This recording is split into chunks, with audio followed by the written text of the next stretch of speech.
Hello, welcome to Mis Locos. Today, my wife will not be joining us for this conversation is from a father's point of view and some important lessons I've learned in raising my own kids.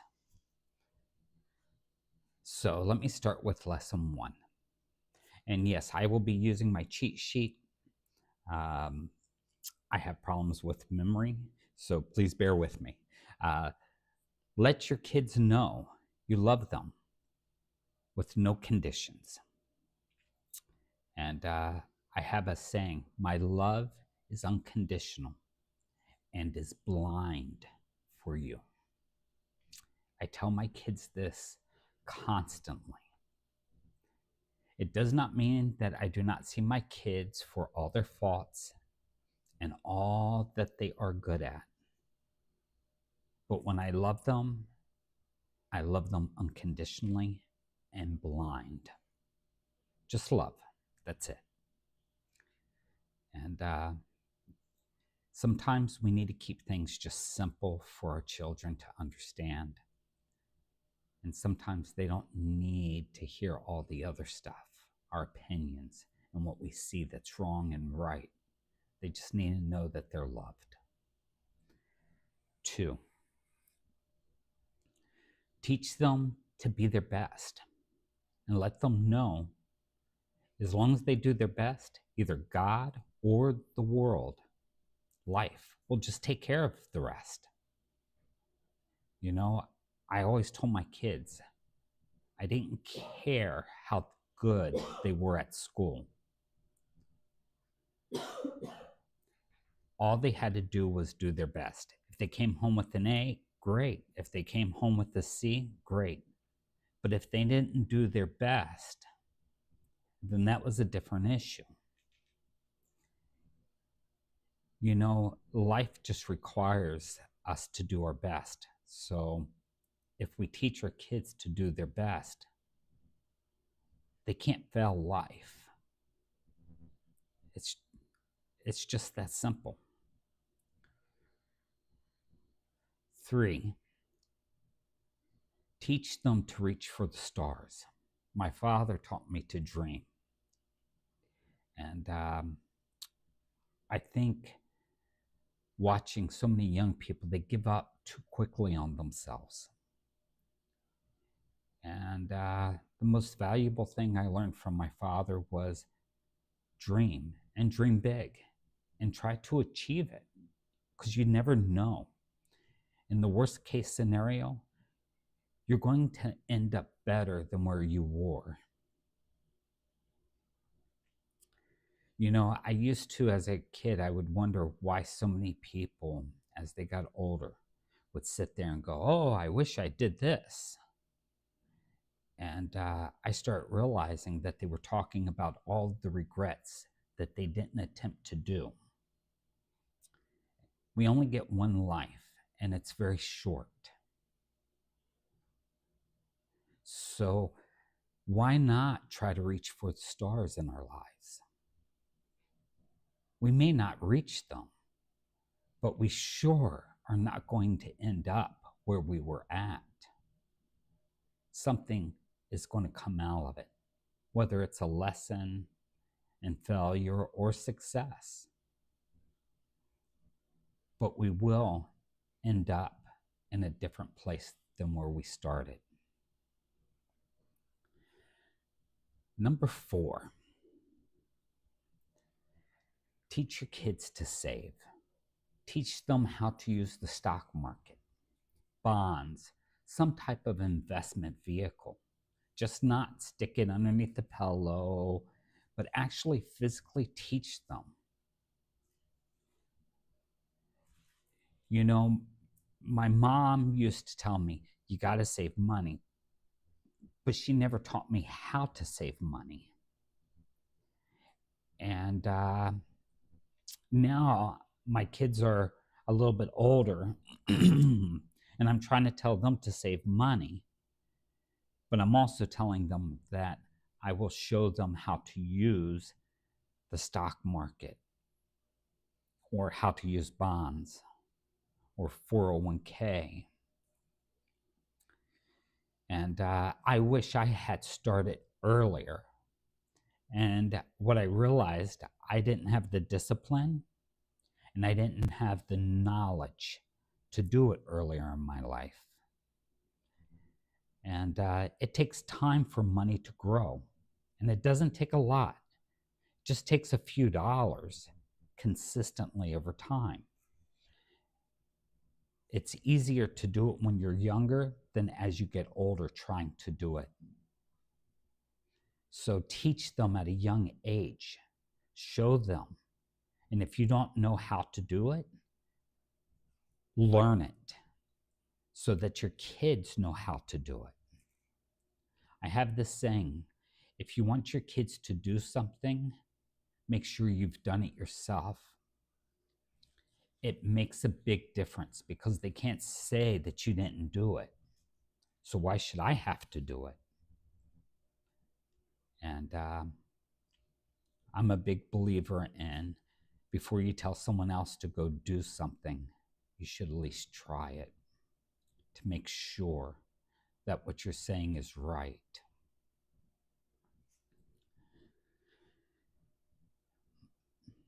Five, and this is going to go along with the dreams or chasing after the stars, excuse me. They need to find passion. Their passion about life. And sometimes we need to step out of their way and let them find their own passion. So many people want their kids to be something. And me, I just wanted them to find what they love about life and to pursue it. I didn't want them to be me. And I didn't want them to try to to fix my failures or to grow upon what I succeeded at. I just wanted them to find themselves and to be happy with that. So finding their own passion sometimes requires us to step back and out of our children's way. Number 6 is education. I'm a big fan of education. And your kids may never use the education that they get. But I will say education makes a dramatic difference in people's lives. You may not use it to make money, but it will open up your mind. It will allow you to see things from different perspectives. It will challenge you on a mental plane. It will open you up to see the differences in the world. Not every subject in education is about money, but education is vital. Make sure your kids understand to get educated. And inside the United States, there is no excuse to get educated. There is plenty of resources. And, I had issues with education, but even I got educated. It was a struggle at times, but there's plenty of resources available. So there's no excuse for any child not to be educated in this day and age.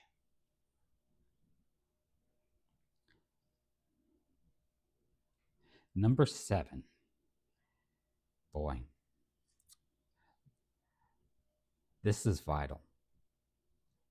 Let your kids find their own way. I've talked about reaching for the stars and passion and letting your kids find your way. They're all kind of commingled. It's so vital to let your kids figure out who they are. I always told my children, that as long as they're in my house, they can be whatever they want to be. They can express themselves any which way they want to. Because I can turn a blind eye. But when they step outside, not everyone's going to be accepting and loving while they're trying to find themselves and to figure out who they are. And, you know, my kids have had the best, not from money wise, but we lived in a beat up home. But my kids, my family has owned this house, and they've been fortunate where this house has been passed down, and my kids got to grow up in it. The house is beat up, it's old, it's falling apart. It's, no one's going to look at the house and go, oh my God, that's a beautiful house. But I do. And it's like I told my kids, if you put a hole in the wall, it's okay. This house will take it. But when you leave this house, you better be a better person. Take out your anger here, get your frustration out, find out who you are. But when you walk out those doors, I want to know that you're good, that you're focused in on who you are, what your passions are, and that you're ready to reach for the stars. That's the gift I gave to my kids. It didn't cost me any more money, but I knew I could not afford to take care of them once they stepped outside the door. But I knew I could afford to give them that gift of finding themselves and working through all those childhood anger issues from being bullied at school or not having the best of life, so that when they walked out, they were confident in themselves. They had a direction to go in. They knew what they needed to do in their own life. So this is what I have learned that I've done right. Number 8, food. As when I was a kid, if I had a bad day or something was wrong, my parents would get me something sweet, an ice cream cone, a soda, something, and everything felt better. And as I've gotten older, I'm starting to realize I've been paying for all those sweets over the years. Sometimes it leads to diabetes, and sometimes it rots out the teeth or causes other issues in the body. But the point is at some point in time, we have to learn to make our kids feel good without giving them garbage food, bad foods that they're connecting good memories to, that they're going to lean on as they get older and create bad habits. And, maybe we need to teach them and associate water as being good as a drink instead of a soda pop, or an apple as being good instead of the candy bar. And I love my sweets. I won't deny that. But at the same token, food impacts us over time. And I want the best for my kids. And I hope that you want the best for your kids. So this will lead me into my next one. Number 9, health. Food and exercise and just taking care of the body, it's so vital. We don't realize the things that we do when we're young, eventually it's going to catch up to us. And when it catches up to us, it can be a nightmare. And so, why not try to tell our kids for their longevity of life, to have a good life? Teach them about good health and maintaining good health throughout their life.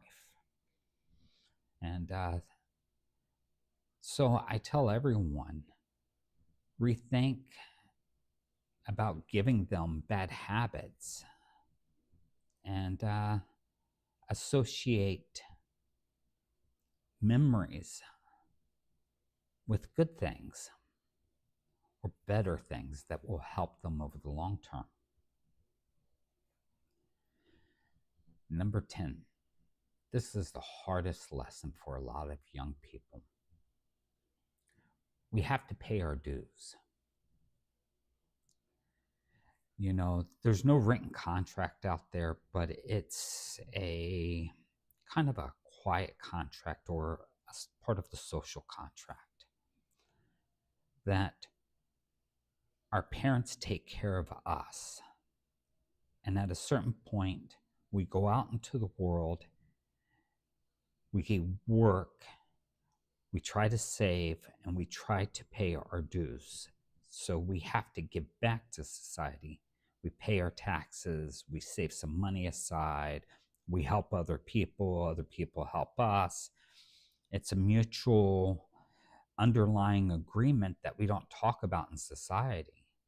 I go to the gas station. Someone had to deliver that gas. Someone had to make that gas. Someone has to maintain those pumps.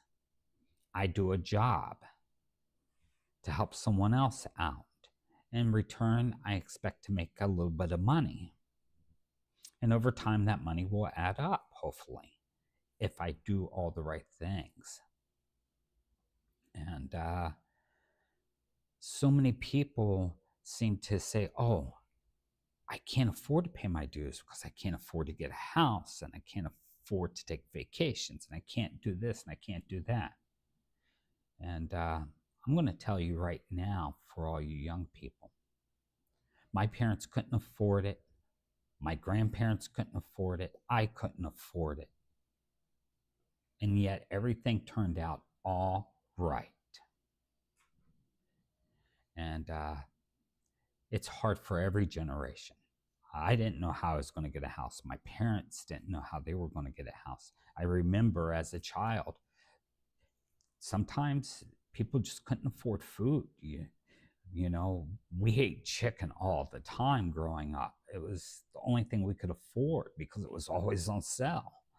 And, you know, I never went without. I was never hungry. It was just, I didn't have the luxury of having other things. And that was just the way it was. And my kids never went without food. But we couldn't afford vacations. And there was a lot of things we had to go without.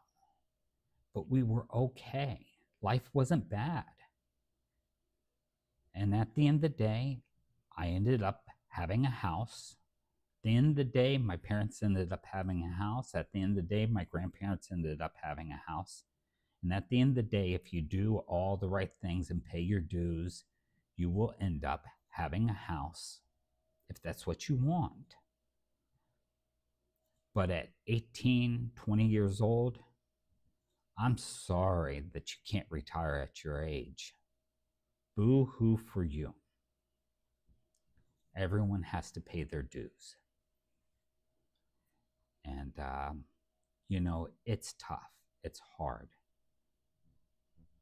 But pay your dues. Number 11. You know, number 11 is to remind your kids that they're beautiful just the way they are. And, you know, I look at the world today and I just shake my head that so many kids, so many young people are doing such extreme things to themselves. And like no one understands what they're going through. I don't think anyone has ever felt 100% comfortable in their own body. You know, I don't know if God screwed up and put you in the wrong body or gave you a messed up body as a sick joke. I don't think so. I don't think anybody is perfect. There's no such thing as a perfect body. And we got to learn to live in the body that we were given. And every body has certain challenges that we have to overcome. And that's okay, because we're all beautiful just the way we are. And enjoy the ride and the limitations that the body puts on you. But what the body does allow you to excel at, enjoy it. Enjoy it all. You know, it took me almost 50 years before I fully fell in love with my body. And,